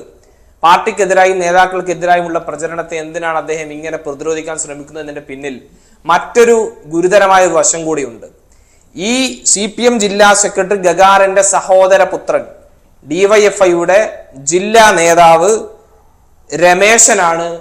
ഈ ക്യാമ്പസിലെ സ്റ്റോറിലെ ജീവനക്കാരൻ കൂടിയായ രമേശനാണ് ഈ SFIയുടെ സകല തോന്നിയവാസങ്ങൾക്കും കൂട്ടുനിന്നുകൊണ്ട് ഈ SFI യൂണിറ്റ് സെക്രട്ടറിയും യൂണിയൻ പ്രസിഡന്റും ഉൾക്കൊള്ളുന്ന മുഴുവൻ തെമ്മാടികൾക്കും അവരുടെ എല്ലാ സംരക്ഷകനായി പ്രവർത്തിക്കുന്നത് ഈ CPM ജില്ലാ സെക്രട്ടറി ഗഗാറിന്റെ സഹോദരന്റെ പുത്രൻ രമേശനാണ്. DYFIയുടെ ജില്ലാ നേതാവാണ്. ഇതേ ക്യാമ്പസിൽ സ്റ്റോർ നടത്തുന്ന സ്റ്റോറിലെ ജീവനക്കാരൻ കൂടിയാണ്. അതുകൊണ്ട് തന്നെയാണ് ഗഗാറിന് ഇത്ര വേവലാതി. അല്ലാതെ ഈ പറഞ്ഞതുപോലെ ഒരുപക്ഷെ സമഗ്രമായ അന്വേഷണവും കൃത്യമായ ദിശയിലുള്ള ഒരു അന്വേഷണവും നടന്നാൽ അവസാനം പ്രതിപ്പട്ടികയുടെ എണ്ണം ഇങ്ങനെ 18-ൽ നിന്ന് ഡീനും അസിസ്റ്റന്റ് വാർഡനും ഉൾപ്പെടെയുള്ള ആളുകളിലേക്കൊക്കെ നീണ്ടുപോയി അവസാനം ഈ പറയപ്പെട്ട CPM ജില്ലാ സെക്രട്ടറിയുടെ സഹോദരന പുത്രൻ DYFI നേതാവിലേക്ക് നീണ്ടുപോകുമോ എന്ന ആശങ്ക CPM നേതാക്കളെ വല്ലാതെ അലട്ടുന്നുണ്ട്. അതുകൊണ്ട് തന്നെയാണ് CK ശശീന്ദ്രനെ പോലെ ഇവിടെ എനിക്ക് മുമ്പ് സംസാരിച്ച പ്രിയപ്പെട്ട ശ്രീ B ജയരാജ് ഉൾപ്പെടെയുള്ള ആളുകൾ പറഞ്ഞു CK ശശീന്ദ്രനെ പോലുള്ള ആളുടെ ട്രാക്ക് റെക്കോർഡെന്ന്. ആ ട്രാക്ക് റെക്കോർഡൊക്കെ മറികടന്നുകൊണ്ട് അദ്ദേഹം ഈ പറഞ്ഞ സുഖവിവരം അന്വേഷിക്കാൻ മജിസ്ട്രേറ്റിന്റെ വീട്ടിൽ, അദ്ദേഹത്തിന്റെ ഭാഷയിൽ പറഞ്ഞാൽ DYSPയോട് കാര്യങ്ങൾ ചോദിക്കാൻ അദ്ദേഹം പോകുന്നത് രാത്രി പ്രതികളെ മജിസ്ട്രേറ്റിന്റെ വീട്ടിലാണ്. അങ്ങനെ ഈ വഴിവിട്ട രീതിയിലേക്കെല്ലാം ഇവർ സഞ്ചരിക്കുന്നത്. അദ്ദേഹം പറയുന്ന വിശദീകരണം മജിസ്ട്രേറ്റിന്റെ വീട്ടിൽ പോയിട്ടില്ല, മജിസ്ട്രേറ്റിന്റെ വീട്ടിൽ പോയിട്ടില്ല, പ്രതികളെ കോടതിയിൽ കൊണ്ടുവന്നപ്പോൾ പോയതാണ്. അപ്പോൾ പ്രതികൾ കോടതി മുറിക്കുള്ളിലായിരുന്നു. അപ്പോൾ രക്ഷിതാക്കളോട് സംസാരിച്ചു, ഈ സംഭവം എന്താണെന്ന് അന്വേഷിച്ച് മനസ്സിലാക്കിയെന്നാണ് ശശീന്ദ്രൻ നൽകുന്ന വിശദീകരണം. ഷമ്മാസ്, അത് ശരിയാണോ അദ്ദേഹം അങ്ങനെ പറയുന്ന കാര്യങ്ങൾ? ഈ നാട്ടിലെ മുഴുവൻ മാധ്യമങ്ങളും റിപ്പോർട്ട് ചെയ്താണ് ഈ പ്രതികളെ ഏത് രീതിയിലാണ് കോടതിയിൽ ഹാജരാക്കിയത്, മജിസ്ട്രേറ്റിന്റെ മുമ്പിലാണോ ഹാജരാക്കിയത്, തുറന്ന കോടതിയിലാണോ ഹാജരാക്കിയതെന്നൊക്കെ മാധ്യമങ്ങൾ റിപ്പോർട്ട് ചെയ്തതാണ്. എന്നിട്ടും അദ്ദേഹം വല്ലാതെ പ്രയാസപ്പെട്ടതിനെ ന്യായീകരിക്കുകയാണ്. ഇനി എന്തൊക്കെ പോട്ടെ, അദ്ദേഹത്തിന്റെ വാദം അംഗീകരിച്ചു. ഈ വാർത്ത ഇത്രയും വിവാദമായി CPM നേതാക്കളും SFI നേതാക്കളും ഒക്കെ പ്രതിരോധത്തിലായി നിൽക്കുന്ന സമയത്ത് SFIയുടെ യൂണിറ്റ് സെക്രട്ടറി കേസിലെ പ്രതിയാകുന്നു. SFIയുടെ യൂണിയൻ പ്രസിഡന്റ്, യൂണിറ്റ് കമ്മിറ്റി അംഗങ്ങൾ, ആ ക്യാമ്പസിലെ SFIയുടെ കൊടിപിടിക്കുന്ന 18 വിദ്യാർത്ഥികൾ ഇതിന്റെ പ്രതിസ്ഥാനത്തേക്ക് വരുമ്പോ, ഇതെല്ലാം ചർച്ചയാകുമ്പോ, SFI ആകെ പ്രതിരോധത്തിലായി നിൽക്കുമ്പോ, പാർട്ടി ആകെ പ്രതിരോധത്തിലായി നിൽക്കുമ്പോ CK ശശീന്ദ്രൻ ഈ വിഷയത്തിൽ ഇടപെടാൻ കാണിച്ച ധൈര്യം എന്താണ്? എന്താണ് അദ്ദേഹത്തിന്റെ താല്പര്യം? അവിടെ തന്നെ സംശയം ജനിപ്പിക്കുന്നുണ്ടല്ലോ. പിന്നെ എന്തിനാണ് മജിസ്ട്രേറ്റിന്റെ വീട്ടിലാണോ കോടതിക്ക് അകത്തേക്ക് തള്ളിക്കയറിയെന്നൊക്കെ നമ്മൾ അന്വേഷിക്കാൻ പോകുന്നത്? ഇത്രയൊക്കെ പ്രശ്നത്തിന്റെ മുമ്പിൽ നിൽക്കുമ്പോഴും CK ശശീന്ദ്രൻ ഈ വിഷയത്തിൽ ഇടപെട്ടുവെങ്കിൽ വിഷയത്തിന്റെ ഗൗരവം ചെറുതല്ല. ഇക്കാര്യത്തിൽ എന്തൊക്കെ ഒളിക്കാനും മറക്കാനും രക്ഷപ്പെടുത്താനും CPM-നെ സംബന്ധിച്ചുണ്ട്. വളരെ ഗുരുതരമായ ഒരു കുറ്റകൃത്യം അത് പൂക്കോട് വെറ്റിനറി സർവകലാശാല മെൻസ് ഹോസ്റ്റൽ കേന്ദ്രീകരിച്ച് നടന്നിരിക്കുന്നു.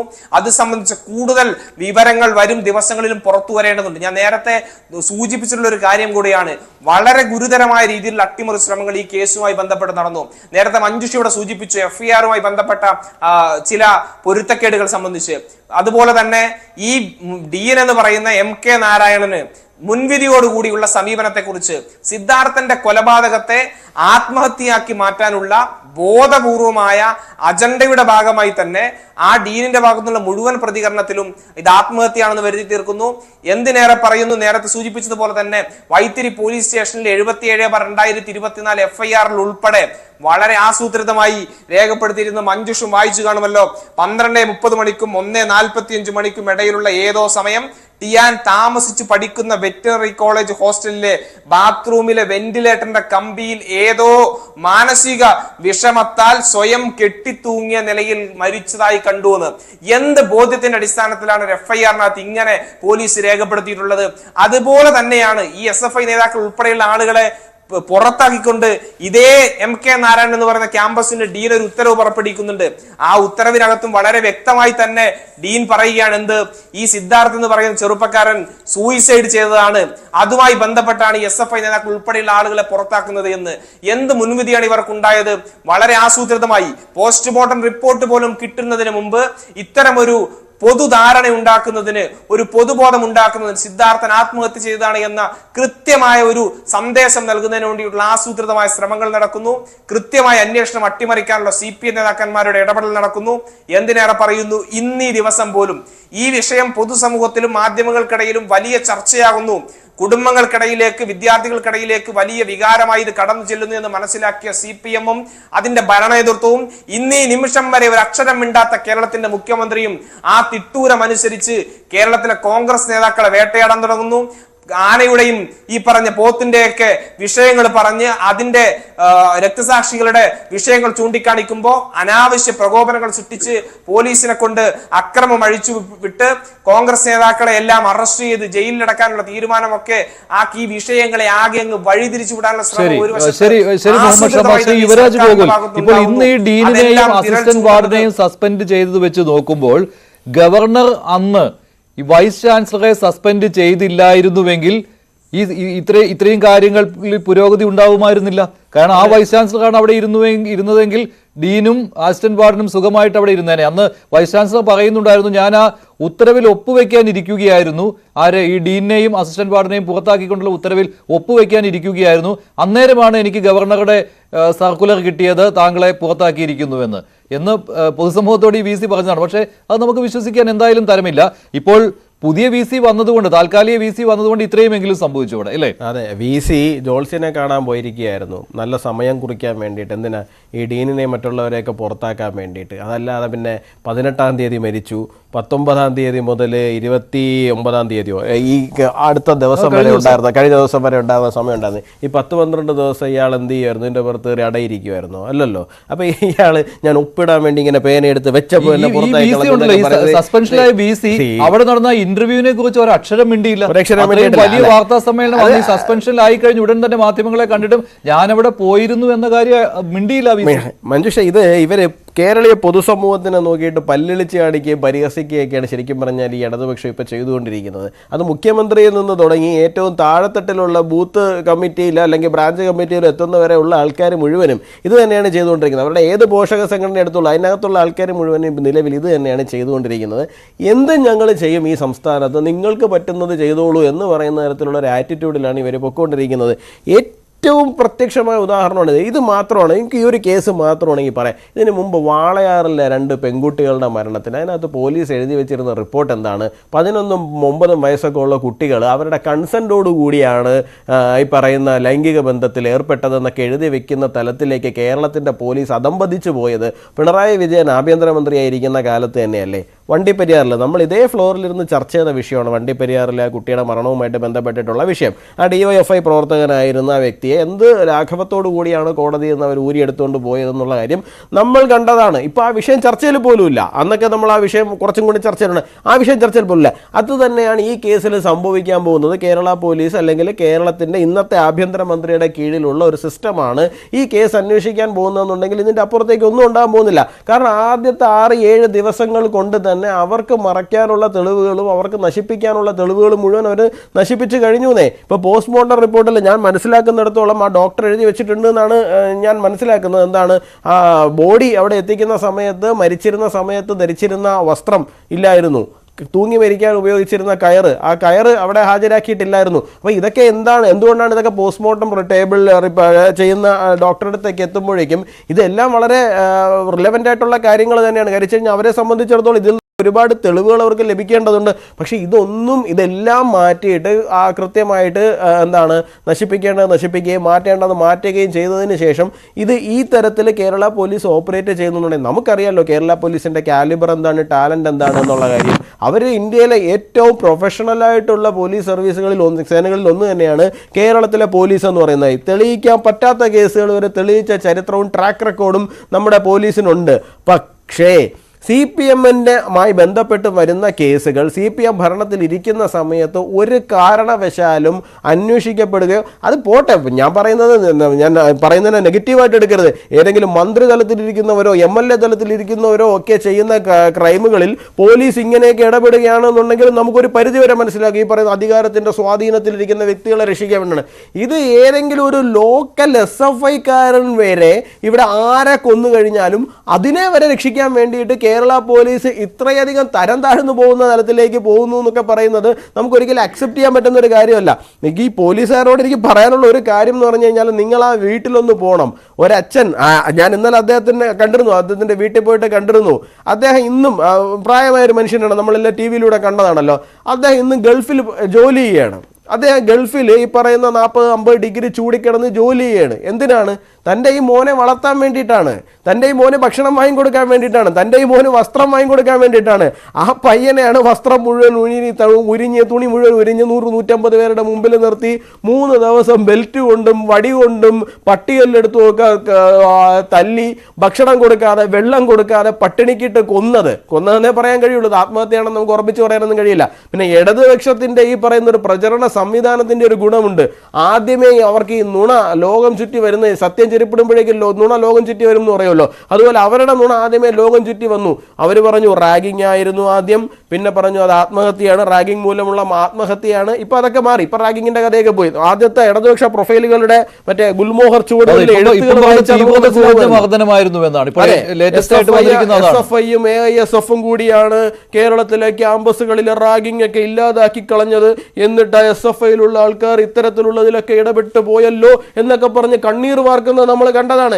എത്ര ഭംഗിയായിട്ടാണ് മനുഷ്യത്വത്തിന്റെ മാനവികതയുടെയൊക്കെ മുഖംമൂടി അണിഞ്ഞുകൊണ്ട് ഈ രക്തദാഹികളായിട്ടുള്ള ഈ സോഷ്യൽ മീഡിയയിലുള്ള ഇടത് ആക്ടിവിസ്റ്റുകൾ ഇത്തരത്തിൽ നുണ പടച്ചു വിടുകയും ഒരു പയ്യനെ മൃഗീയമായി കൊന്നിട്ട് ആ ശരീരത്തിന് പോലും നീതി ലഭിക്കുക, അല്ലെങ്കിൽ ആ ആത്മാവിന് പോലും നീതി ലഭിക്കാതിരിക്കാനുണ്ട് അതിനെ വീണ്ടും വീണ്ടും വേട്ടയാടുന്ന തരത്തിലുള്ള കഥകൾ എഴുതി വിടുന്നതെന്നും നമ്മൾ കണ്ടതാണ്. അതിനുശേഷം ഒരു പരാതി അനുശ്രീയുടെ വായിച്ചുവല്ലോ. ഇന്ന് അനുശ്രീ കാര്യം അനുശ്രീ പറയുന്നത് ഈ മാപ്പ് പറഞ്ഞു എന്നുള്ള കാര്യം സമ്മതിക്കാൻ പോലും അവർ മടിക്കുകയാണ്. മാപ്പ് പറഞ്ഞു, പക്ഷേ അതൊരു കുറ്റസമ്മതമല്ല എന്ന്. എന്തുകൊണ്ട് സമ്മതിച്ചുകൂടാ? ഞങ്ങളുടെ പ്രവർത്തകർ ചെയ്ത കുറ്റമാണെന്ന് എന്തുകൊണ്ട് SFI-യുടെ സംസ്ഥാന പ്രസിഡന്റിനെ സമ്മതിച്ചുകൂടാ? അല്ല, സമ്മതിച്ചാൽ തീർന്നില്ലേ? സമ്മതിച്ചു കഴിഞ്ഞാൽ ഇവർ തീർന്നില്ലേ? അവരിന്നേ വരെ മഞ്ജുഷ ഇവര് ഈ സെക്രട്ടേറിയറ്റിന്റെ അകത്ത്, നിയമസഭയ്ക്ക് അകത്ത് നമ്മളെല്ലാവരും ലൈവായിട്ട് കണ്ടതാണല്ലോ ഇവരുടെ മുണ്ടുപൊക്കി ചാട്ടവും കമ്പ്യൂട്ടർ തല്ലിപ്പൊളിക്കലും നിയമസഭ തല്ലിപ്പൊളിക്കലും. ഈ നിമിഷം ചർച്ച വെച്ചാൽ അവർ സമ്മതിച്ചു തരും അവരാണ് ചെയ്തതെന്ന്? സമ്മതിച്ചു തരില്ല. അവരോടാണ് നമ്മൾ ആരും കാണാത്തൊരു കാര്യത്തെക്കുറിച്ചിട്ട് തെളിവുകളുടെ അടിസ്ഥാനത്തിൽ സംസാരിക്കുമ്പോൾ അവർ സമ്മതിച്ചു തരാൻ പോകുന്നത്. അവർ സമ്മതിക്കില്ലെന്നേ. അത് മാത്രമല്ല 18-ാം തീയതി ഒരു പെൺകുട്ടി കൊടുത്ത പരാതിയാണത്. ഒരു പെൺകുട്ടി കൊണ്ട് പരാതി കൊടുത്തിരിക്കുകയാണ് ഈ പയ്യൻ്റെ പേരിൽ. അത് ഞായറാഴ്ച ദിവസത്തെ ഡേറ്റ് ഇട്ടിട്ട്. ഞായറാഴ്ച ഈ കുട്ടി ആർക്ക് കൊണ്ട് പരാതി കൊടുത്തു എന്നാണ്? എന്നിട്ട് 19-ാം തീയതി ഈ പയ്യൻ, 18-ാം തീയതി മരിച്ചു കഴിഞ്ഞു ഈ പയ്യൻ, 19-ാം തീയതി അടിയന്തിരമായിട്ട് ഇത് ചർച്ചയ്ക്ക് എടുത്തിരിക്കുകയാണ് ഈ വിഷയം. എന്നിട്ട് അതിൻ്റെ അകത്ത് 4-5 വാഴകൾ അവിടുത്തെ ഡോക്ടർമാരും അധ്യാപകരും ഒക്കെയാണെന്നാണ് പറഞ്ഞത്. അതിനൊക്കെ വാഴ എന്നുള്ളത് എനിക്ക് വേറെ ഒന്നും വിളിക്കാൻ യൂണിറ്റ് സെക്രട്ടറിയും ഉണ്ട്, എല്ലാം ഉണ്ട്. 2026 വരെ ഡേറ്റ് ഒപ്പുവിട്ട് വെച്ചിട്ടുണ്ട്.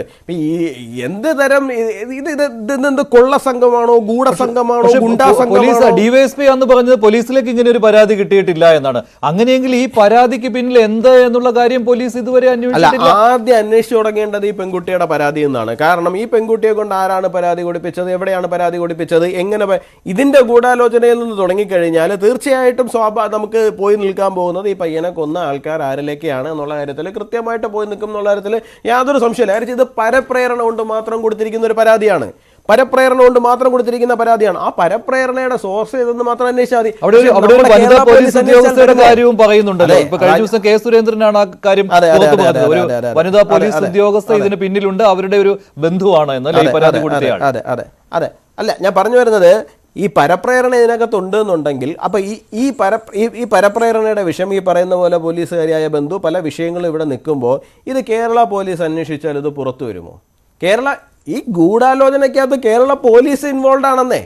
ഈ ഗൂഢാലോചനയ്ക്കകത്ത് കേരള പോലീസ് ഇൻവോൾവ് ആണ്. അതാണ് ഇവിടുത്തെ പ്രശ്നം. കാര്യം എന്താ വെച്ച് കഴിഞ്ഞാൽ ഞാൻ നേരത്തെ പറഞ്ഞതുപോലെ തന്നെ പോസ്റ്റ്മോർട്ടം ടേബിളിലേക്ക് ബോഡി എത്തിക്കുമ്പോൾ ആ ബോഡിയെ കംപ്ലീറ്റ്ലി സ്ട്രിപ്പ് ചെയ്ത് മരണസമയത്ത് ഉപയോഗിച്ചിരുന്ന വസ്ത്രങ്ങൾ മാറ്റി, തൂങ്ങി മരിക്കാൻ ഉപയോഗിച്ച കയർ ഉൾപ്പെടെ മാറ്റിയതിന് ശേഷം, എവിഡൻസ് എല്ലാം കൃത്യമായി മാറ്റിയതിന് ശേഷം അവിടെ കൊണ്ട് എത്തിക്കണമെന്നുണ്ടെന്നുണ്ടെങ്കിൽ അതിൽ കേരള പോലീസിനൊരു ഉത്തരവാദിത്വം ഇല്ലേ?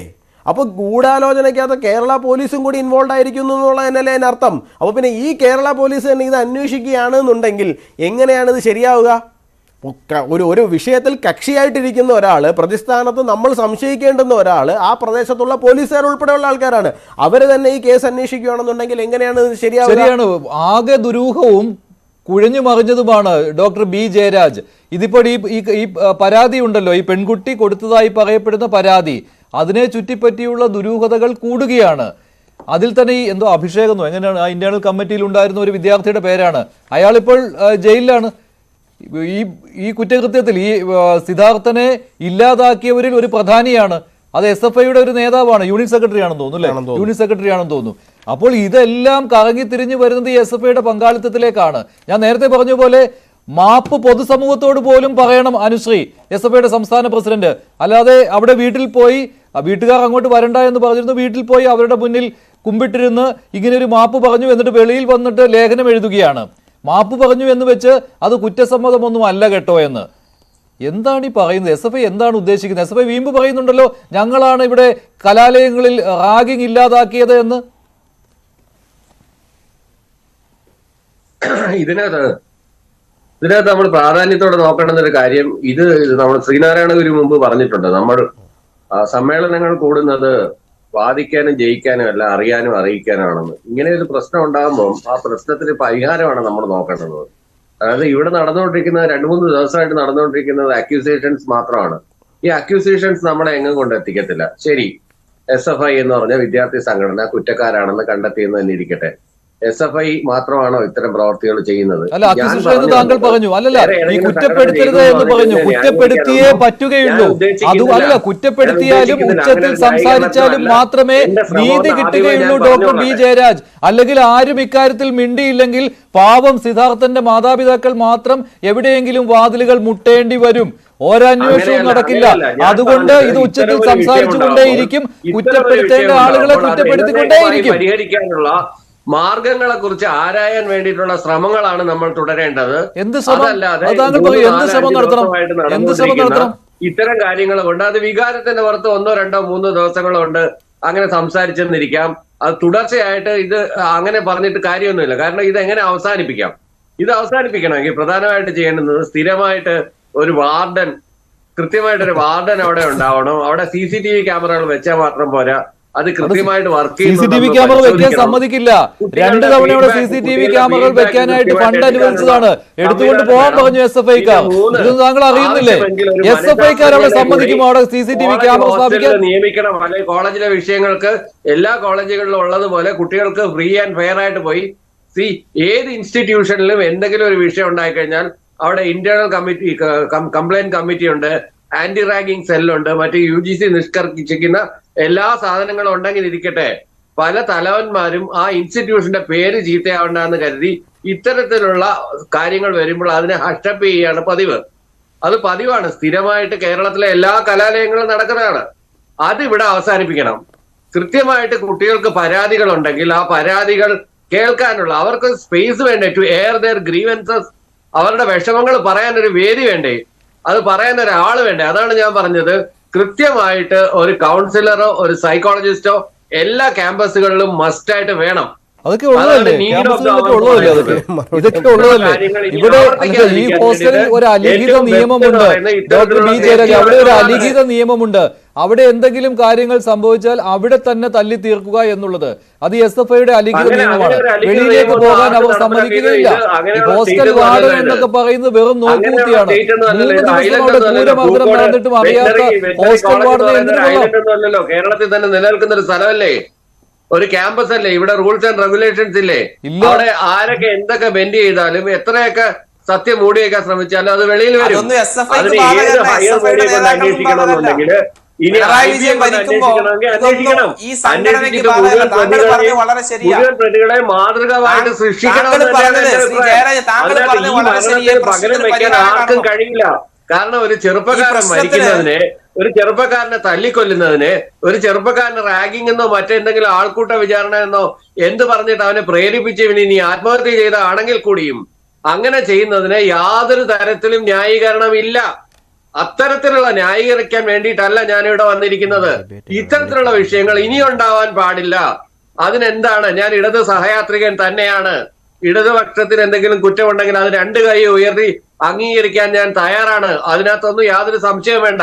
പക്ഷെ എനിക്ക് പറയാനുള്ള പ്രധാന പോയിന്റ് ഇതാണ്, ഈ ഒരു വിഷയം നിതാന്തമായി അവസാനിപ്പിക്കാനുള്ള ശ്രമം പൊതുസമൂഹത്തിന്റെ ഭാഗത്തു നിന്നും, സർക്കാരിന്റെ ഭാഗത്തു നിന്നും, വിദ്യാർത്ഥി സമൂഹത്തിന്റെ ഭാഗത്തു നിന്നും, അധ്യാപക സമൂഹത്തിന്റെ ഭാഗത്തു നിന്നും ഉണ്ടാവണം.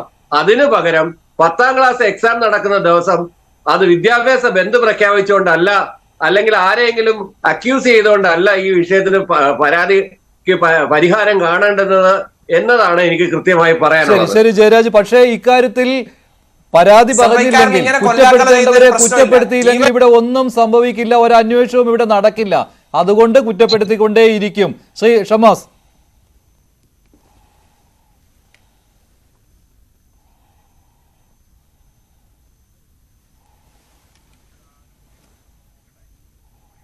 ഷമാസ്, ഒരു സെക്കൻഡ്, ഓഡിയോയ്ക്ക് എന്തോ കുഴപ്പമുണ്ട്. യുവരാജ്, ജയരാജ് പറഞ്ഞതിന് മറുപടി.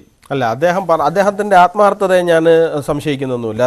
അദ്ദേഹം വളരെ ആത്മാർത്ഥമായിട്ട്, വളരെ ജെനുവിനായിട്ട് അദ്ദേഹം പറഞ്ഞു, ഇവിടെ ഇത്തരം വിഷയങ്ങൾ ആവർത്തിക്കാതിരിക്കുക എന്ന് പറയുന്നൊരു രോഗത്തിന്റെ ലക്ഷണത്തിനെയല്ല, കാരണത്തിനെയാണ് ചികിത്സിക്കേണ്ടതെന്നാണ് അദ്ദേഹം പറഞ്ഞതിന്റെ രത്ന ചുരുക്കം ഞാൻ മനസ്സിലാക്കുന്നത്. ഇവിടെ എന്താണ് രോഗത്തിന്റെ കാരണം എന്നാണ് താങ്കൾ മനസ്സിലാക്കുന്നതെന്ന് എനിക്കറിയില്ല. ഞാൻ മനസ്സിലാക്കുന്ന ഒരു കാരണം താങ്കളോട് പറയാം. കാരണം ക്യാമ്പസുകളെ തങ്ങളുടെ മാത്രം കുത്തകകളാക്കി വയ്ക്കുന്ന തലത്തിലേക്ക് നമ്മുടെ കേരളത്തിലെ രാഷ്ട്രീയ രംഗം, രാഷ്ട്രീയ പ്രവർത്തനം മാറിയിട്ട് പതിറ്റാണ്ടുകളായി.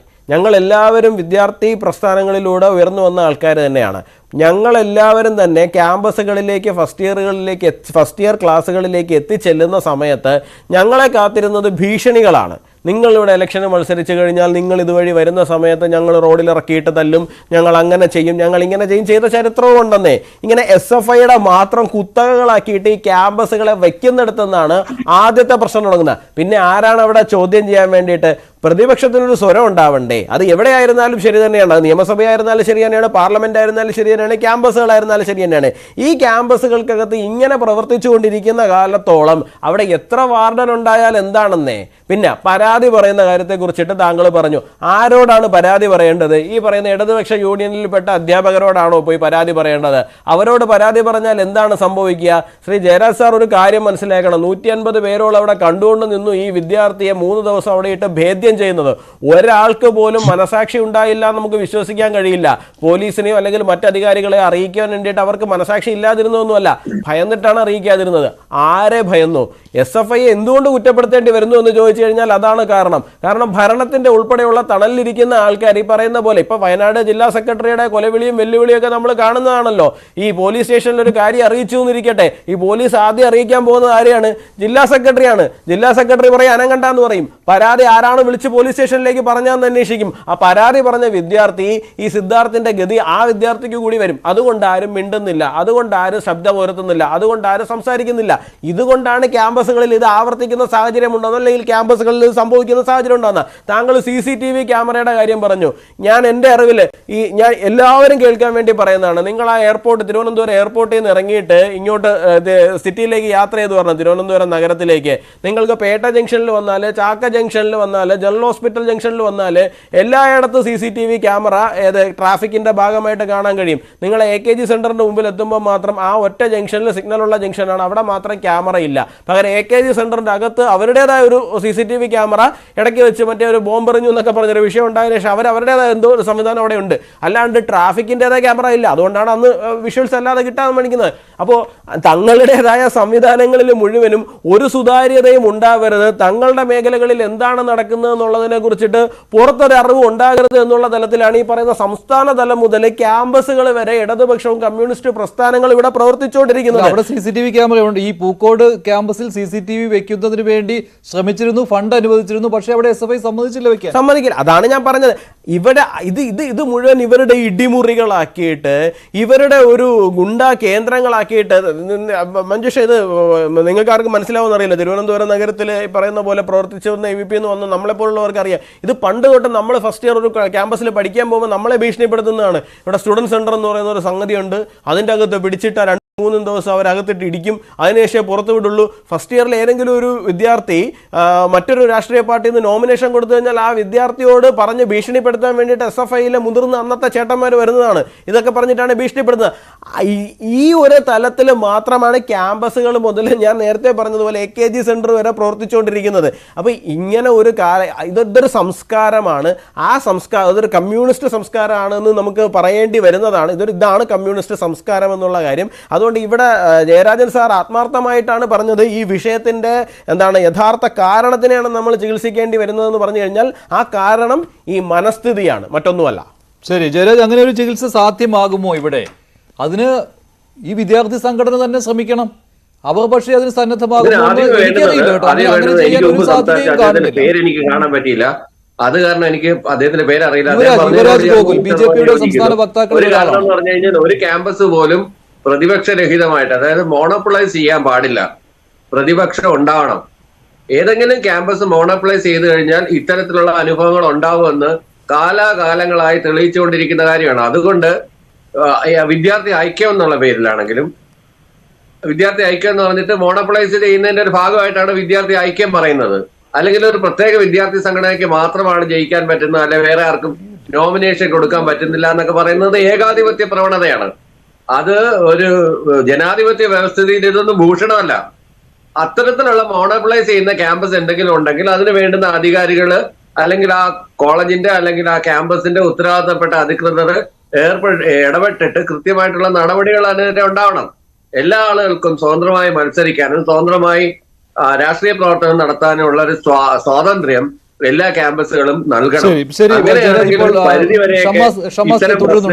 താങ്കളുടെ മറുപടി, താങ്കൾ നേരത്തെ പറഞ്ഞപ്പോഴായിരുന്നു ആ ഓഡിയോയ്ക്ക് പ്രശ്നമുണ്ടായത്. അതെ അതെ അതെ, ഞാൻ ഈ ജയരാജ് ഉൾപ്പെടെയുള്ള ആളുകൾ വളരെ പ്രയാസപ്പെട്ട് ഇതിനെ ന്യായീകരിക്കുന്നത് ഞാൻ കണ്ടു. അതായത് SFI ഉൾപ്പെടെ വലിയ പുണ്യവാളന്മാരാക്കാൻ വേണ്ടിയിട്ടുള്ള ഒരു ശ്രമത്തിന്റെയും കൂടെ ഭാഗമാണ്. ഇതിന്റെയൊക്കെ പരിഹാരം കാണേണ്ടതാണ് നമ്മൾ ചർച്ച ചെയ്യേണ്ടത്. അല്ലാതെ ഇപ്പൊ ഇതിനെ അല്ല നിങ്ങൾ അങ്ങനെ അങ്ങ് പറഞ്ഞ പോലെ നിങ്ങൾ ന്യായീകരിക്കുക തന്നെയാണ് ചെയ്തത്. പിന്നെ നിങ്ങളെന്താ, നിങ്ങൾ വലിയ ഈ പറഞ്ഞ ഇത്രയും വലിയൊരു പ്രശ്നം നടന്നിട്ട് നിങ്ങൾ SFI ന്യായീകരിക്കല്ല പിന്നെന്താ ചെയ്തത്? നിങ്ങൾ SFI ന്യായീകരിക്കല്ല പിന്നെന്താ ചെയ്തത്? ക്യാമ്പസിൽ അങ്ങ് കേരളത്തിൽ അങ്ങോളങ്ങിയതൊക്കെ നടക്കുന്നുണ്ട്, SFI മാത്രമല്ലെന്നൊക്കെ പറയുമ്പോൾ പിന്നെ അതൊക്കെ കേട്ടിട്ട് പോകാൻ ഞങ്ങൾ വന്നിരിക്കണോ? അതൊക്കെ ഞങ്ങൾ കേട്ടിട്ട് പോകണോ? അങ്ങനെ അങ്ങ് പറഞ്ഞു പോകാൻ പറ്റില്ലല്ലോ. നിങ്ങളാണ് ഇതിന്റെ പ്രതികൾ, SFI ആണ് ഇതിന്റെ പ്രതിസ്ഥാനത്ത്. എന്തേ താങ്കൾക്ക് പറയാൻ ഇത്ര മടി? ഈ പറഞ്ഞ തോന്നിവാസങ്ങളെല്ലാം കാട്ടിക്കൂട്ടിയത് SFI ആണ്. SFI നടത്തിയ ഈ കൊലപാതകത്തിന്റെ ഉത്തരവാദിത്തം പിന്നെ വേറെ ഏതെങ്കിലും സംഘടനയുടെ തലയിൽ കെട്ടി വെക്കണോ? അത് ആരുടെ അക്കൗണ്ടിലാണ് കൊലപാതകം പെടുത്തേണ്ടത്? അതുകൊണ്ട് അതൊന്നും പറയാതെ നമുക്കിതിന് പരിഹാരം കാണാം. ആ പരിഹാരം തന്നെ ഞങ്ങൾ പറയുന്നത് SFI എന്ന് പറയുന്ന സംഘടനയെ അതൊരു വിദ്യാർത്ഥി സംഘടനയെ കാണാൻ കഴിയില്ല. അതൊരു തീവ്രവാദ സംഘടനയെ പോലും നാണിപ്പിക്കുന്ന തരത്തിലുള്ള ഒരു സംഘടനയാണ്. അതിന്റെ പ്രവർത്തനം നിരോധിക്കാൻ വേണ്ടി ശ്രമിക്കുന്നത്. അതിന്റെ പ്രവർത്തനം നിരോധിക്കേണ്ടത് വിപ്ലവം പ്രസംഗിച്ചുകൊണ്ട് മാത്രമേ കേരളത്തിൽ ഉണ്ടായിട്ടുള്ളൂ. ഇതുപോലെ പരസ്യമായി വിചാരണ നടത്തി കെട്ടിത്തൂക്കിയതിന്റെ കഥ പറ. നിങ്ങൾ എത്ര ലാഘവത്തോടെയാണ് ഈ വിഷയത്തിൽ നിങ്ങൾ കാണുന്നത്? എത്രത്തോളം ലഘൂകരിക്കുകയാണ്? KSUക്കാരന് മറ്റേതെങ്കിലും വിദ്യാർത്ഥി സംഘടന നേതാക്കന്മാരോ അതിന്റെ ഏതെങ്കിലും ഒരു യൂണിറ്റ് പ്രസിഡന്റോ യൂണിറ്റ് സെക്രട്ടറിയോ ഇതുപോലൊരു വിദ്യാർത്ഥിയെ പച്ചയായി ക്രൂരമായി മർദ്ദിച്ച് കെട്ടി തൂക്കി കൊന്ന കഥയുണ്ട് നിങ്ങൾ പറയും. എന്തെങ്കിലും ഒരു മര്യാദ പുലർത്തണ്ടേ? നിഖിൽ പൈലിയൊക്കെ ചെറുതായിട്ടൊന്ന് കുത്തിയതേ ഉള്ളൂ. നിങ്ങൾ അങ്ങനെ വലിയ അയ്യോ ആ ധീരജിന്റെ ഒക്കെ കഥ ഈ രീതിയിലാണെങ്കിൽ ധീരജിന്റെ ഒക്കെ കഥ കുറെ പറയേണ്ടി വരും. നിങ്ങളുടെയൊക്കെ സ്വഭാവം വെച്ചിട്ട് സ്വന്തം കൂടെ നടക്കുന്നവനെ കത്തിക്ക് കുത്തിക്കയറ്റുന്ന സ്വഭാവമുള്ള ആളുകളാണ് നിങ്ങൾ. ഒരു ഉളുപ്പില്ലാതെ കണക്കുകളിലേക്ക് പോകരുത്, കൊലപാതക കണക്കുകളിലേക്ക് പോകരുത്. ഡോക്ടർ ബി ജയരാജ്, താങ്കൾ പറയുന്നു ന്യായീകരിക്കാൻ വന്നതല്ല എന്ന്. പക്ഷേ താങ്കൾ വളരെ ലാഘവത്തോടു കൂടി തന്നെയാണ് സിദ്ധാർത്ഥന്റെ മരണത്തെ കാണുന്നത് എന്ന് തോന്നിപ്പോകുന്ന രീതിയിലാണ് താങ്കളുടെ അവസാനത്തെ പ്രസ്താവന. തുടങ്ങിയപ്പോഴാണ് ഞാനങ്ങനെ സംസാരിച്ചത്. ഇയാള് സംസാരിച്ചു തുടങ്ങി, ഞാൻ ന്യായീകരിക്കാൻ വന്നാണ് പറഞ്ഞ, പിന്നെ ന്യായീകരിച്ചിട്ട് പോയേ ഞാൻ തീരത്തോളം വിചാരിച്ചിട്ട് തന്നെയാണ് ഞാൻ അങ്ങനെ പറഞ്ഞത്. വാക്കുകൊണ്ട് പ്രവൃത്തിയുണ്ടോ ഞാൻ ന്യായീകരിച്ചിട്ടില്ല. പിന്നെ വൺ സൈഡഡ് ആയിട്ട് ഇങ്ങനെ പറഞ്ഞുകൊണ്ടിരിക്കുമ്പോൾ തിരിച്ചു പറയാനുള്ള എന്റെ മര്യാദ പറഞ്ഞല്ലോ. എന്തിനാണ് ഈ CBI അന്വേഷണത്തിൽ നിങ്ങൾ ഭയപ്പെടുന്നത്? എന്തിനാണ് നിങ്ങൾ ആദ്യം പറഞ്ഞു CBI? പക്ഷേ ഇപ്പൊ നിങ്ങളുടെ വർത്താനത്തിൽ അതൊന്നും അല്ല. നിങ്ങളാണ് മനഃപൂർവ്വം പറഞ്ഞു തുടങ്ങിയത്. പിണറായി വിജയൻ ഭരിക്കുമ്പോ ഈ ഭരണത്തിന്റെയും ഭരിക്കുന്ന പാർട്ടിയുടെയും തിട്ടൂരത്തിനനുസരിച്ച് പ്രവർത്തിക്കുമ്പോ അവിടെ നിങ്ങൾക്ക് മറ്റ് അന്വേഷണ ഏജൻസികളെ ഭയമുണ്ട്. ഇപ്പൊ പോലീസാണല്ലോ ഈ പ്രതികളെയൊക്കെ സംരക്ഷിച്ചു പോകുന്നത്. ഇതുകൊണ്ട് ഇത്തരം ക്യാമ്പസുകളെ എല്ലാം സൃഷ്ടിച്ചതിന്റെ പ്രധാനപ്പെട്ട ഉത്തരവാദിത്തം അത് SFIക്കുണ്ട്. ഈ ഹോസ്റ്റലുകൾ കേന്ദ്രീകരിച്ച് ലഹരി മാഫിയ പ്രവർത്തനം നടത്തുന്നതിന്റെ മുഖ്യ കണ്ണി SFI ആണ്. അതിനെ നിങ്ങൾ തള്ളിപ്പറയാൻ തയ്യാറാവാദ്യം. എന്നിട്ടാവാം ബാക്കിയുള്ള വിദ്യാർത്ഥികളുടെ അന്വേഷണവും അവർക്കെതിരെയുള്ള കുറ്റങ്ങളുടെ കണ്ടുപിടിക്കലും എല്ലാം. ആദ്യം നിങ്ങൾ SFI ഒന്ന് തള്ളിപ്പറയാനുള്ള മനസ്സ് കാണിക്ക്. ഇതാ നിങ്ങൾ ചെയ്യുന്നത് ശുദ്ധ തെമ്മാടിത്തരമാണ്. ഇതൊന്നുമല്ല ക്യാമ്പസുകളിലും ഹോസ്റ്റലുകളിലും നടക്കേണ്ടത് എന്ന് നിങ്ങൾ കണ്ടതാണല്ലോ ആ ഹോസ്റ്റലിലെ അവസ്ഥ. അവിടെ ഒരു പാർട്ടിയുടെ SFIയുടെ സമാന്തര ഓഫീസ് പ്രവർത്തിക്കുന്നു. അവിടെ മഞ്ജുഷ നേരത്തെ സൂചിപ്പിച്ചതുപോലെ സ്വന്തമായൊരു നിയമങ്ങളും ചട്ടങ്ങളും അവിടെ തീരുമാനങ്ങളും വിധി കൽപ്പിക്കുന്ന ഒരു കോടതിയായിട്ട് ആ ഹോസ്റ്റൽ മുറികൾ മാറുന്നു. അത് 1 2 പൂക്കോടോ ഈ പറഞ്ഞ മഹാരാജാസോ യൂണിവേഴ്സിറ്റി കോളേജോ അല്ല. കേരളത്തിലെ പല SFIയുടെ ഏകാധിപത്യ ക്യാമ്പസുകളും സമാനമായ രീതിയിലാണ് പ്രവർത്തിക്കുന്നത്. അതിനെയാണ് നമ്മൾ ചെറുത്തു തോൽപ്പിക്കേണ്ടത്. അതിനാണ് നമുക്ക് തിരുത്തൽ വരുത്തേണ്ടത്, മാറ്റം വരുത്തേണ്ടത്. അല്ലാതെ നമ്മൾ വലിയ വിപ്ലവം പ്രസംഗിച്ചുകൊണ്ട് ഒരു കാര്യവുമില്ല. നിങ്ങൾ ഉൾപ്പെടെ നിങ്ങൾ ഇടതുപക്ഷത്ത് നിൽക്കുമ്പോൾ, സഹയാത്രികനായി നിൽക്കുമ്പോൾ, അനുഭാവിയായി നിൽക്കുമ്പോൾ തിരുത്തേണ്ടത് നിങ്ങളുടെ കൂടെ നടക്കുന്ന ഇതുമാതിരി വളർന്നു വരുന്ന SFIയെ പോലുള്ള ആളുകളെയാണ്. അതല്ലെങ്കിൽ അതിനെ പിരിച്ചുവിടാൻ തയ്യാറാകണം, അതിന് മൂക്കുകയറിടാൻ തയ്യാറാകണം. അല്ലാതെ ഈ പറഞ്ഞ പിണറായി വിജയന്റെ ഭാഷയിൽ പറഞ്ഞ് ഈ പറഞ്ഞ എന്താണ് രക്ഷാപ്രവർത്തനം നടത്തുന്ന ആളുകളാണെന്ന് പറഞ്ഞ് അല്ലെങ്കിൽ അതിനെ പ്രോത്സാഹിപ്പിക്കുന്ന സമീപനം സ്വീകരിക്കുകയല്ല വേണ്ടത്. അതിന്റെയൊക്കെ പരിണിത ഫലം തന്നെയാണ് ഈ ക്യാമ്പസിലൊക്കെ SFI കാട്ടിക്കൂട്ടുന്നത്. അതുകൊണ്ട് ഈ പ്രവർത്തനങ്ങളെ എല്ലാം ഡോക്ടർ ബി ജയരാജ് നന്ദി, ശിവരാജ് ഗോകുൽ ഈ ചർച്ചയിൽ പങ്കെടുത്തതിന് നന്ദി. എന്തായാലും മുഖ്യമന്ത്രി ഇക്കാര്യത്തിൽ പ്രതികരിക്കുമെന്ന് വിചാരിച്ചിരുന്നുവെങ്കിലും ഇതുവരെ അദ്ദേഹത്തിൽ നിന്ന് ഒരു വാക്ക് പോലും വെളിയിലേക്ക് വന്നിട്ടില്ല എന്നത് ദൗർഭാഗ്യകരമാണ്. അടുത്ത ദിവസങ്ങളിലെങ്കിലും മുഖ്യമന്ത്രി ഈ വിഷയത്തിൽ പ്രതികരിക്കുമെന്ന് കരുതാം.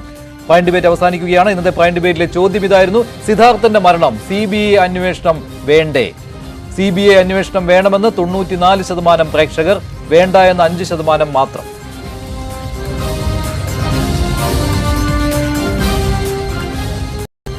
പോയിന്റ് ഡിബേറ്റ് അവസാനിക്കുന്നു. നന്ദി.